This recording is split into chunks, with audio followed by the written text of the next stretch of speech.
Imagine sitting next to someone at a coffee shop, sharing an elevator, or even clapping for them on a TV game show. They seem ordinary, charming even, but behind that smile lies a dark secret, a predator hiding in plain sight. Welcome to Hidden in Plain Sight, Predators Among Us, where we uncover chilling stories of those who walked among us undetected, leaving behind a trail of devastations from notorious killers to master manipulators.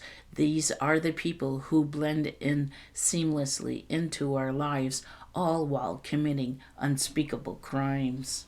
In this episode, we dive into the story of Jonathan Smith's The Jenny Jones Show murder. In 1996, Smith was convicted of second degree murder and sentenced to 25 to 50 years in prison. His story is one of calculated violence, deception, and a chilling ability to evade justice for years. How did he get away with it for so long? And who else walks unnoticed among us today? Stay with me if you dare as we pull back the curtains on these hidden predators.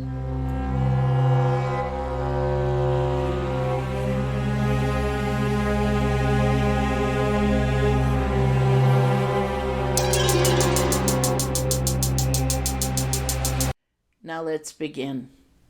Jonathan Smith's The Jenny Jones Show murder. His TV show appearance, The Jenny Jones Show, 1995.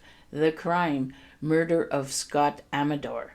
The rise, Jonathan Smith's and The Jenny Jones Show. In 1995, Jonathan Smith, a 24-year-old from Michigan, was invited to appear on The Jenny Jones Show, a popular daytime talk show. The episode was centered around secret admirers, where guests would be surprised by someone revealing romantic feelings for them. Smith agreed to participate, assuming that his admirer was a woman.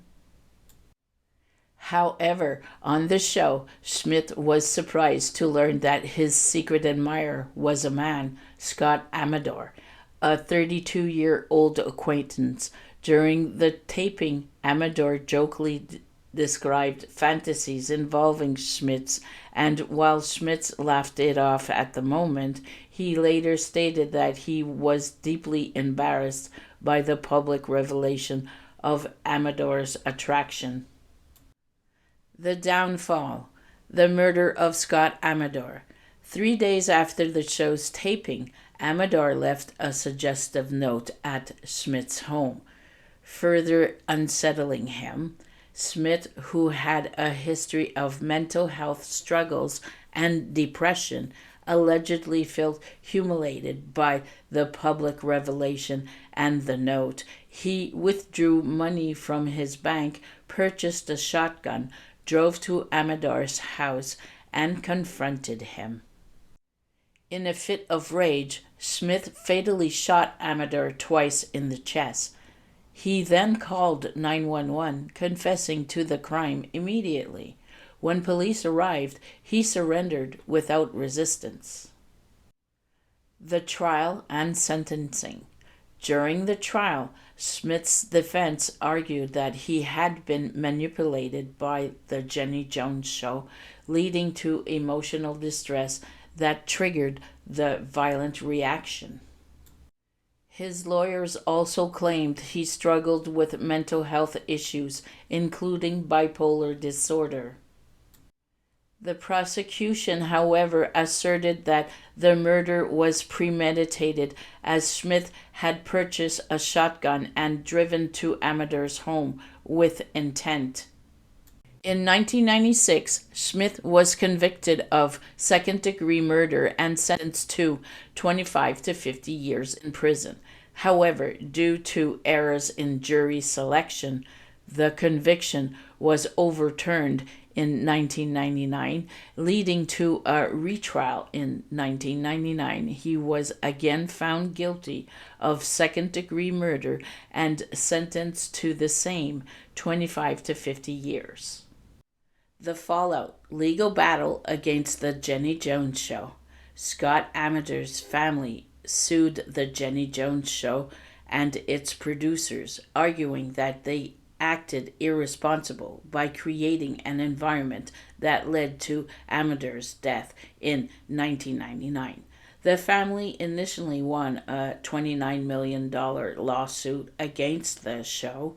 However, the ruling was overturned in 2002 by the Michigan Court of Appeals, which stated that the show was not legally responsible for Schmidt's actions.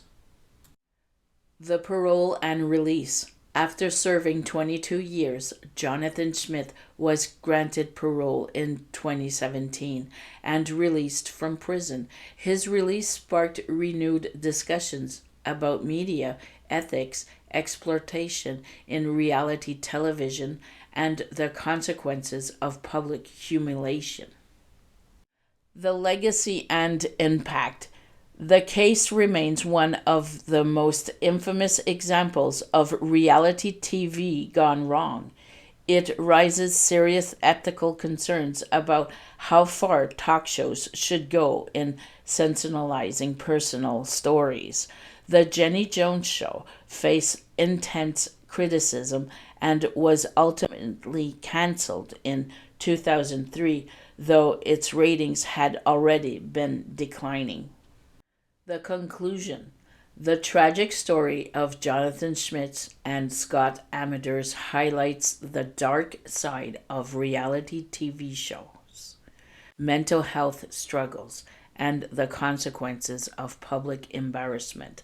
What was intended to be a light-hearted talk show moment turned into a fatal encounter that changed lives forever. Thank you for joining me on Hidden in Plain Sight, Predators Among Us. If you enjoyed this episode, please subscribe, like, and comment for this podcast. It helps me uncover more stories that deserve to be told. Have a case or topic you'd like me to cover? Just reach out to me on all social medias. Remember, the most chilling truths are often hidden in plain sight.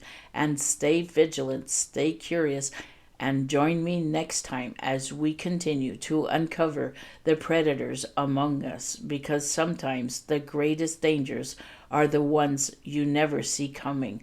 Until then, take care and stay safe.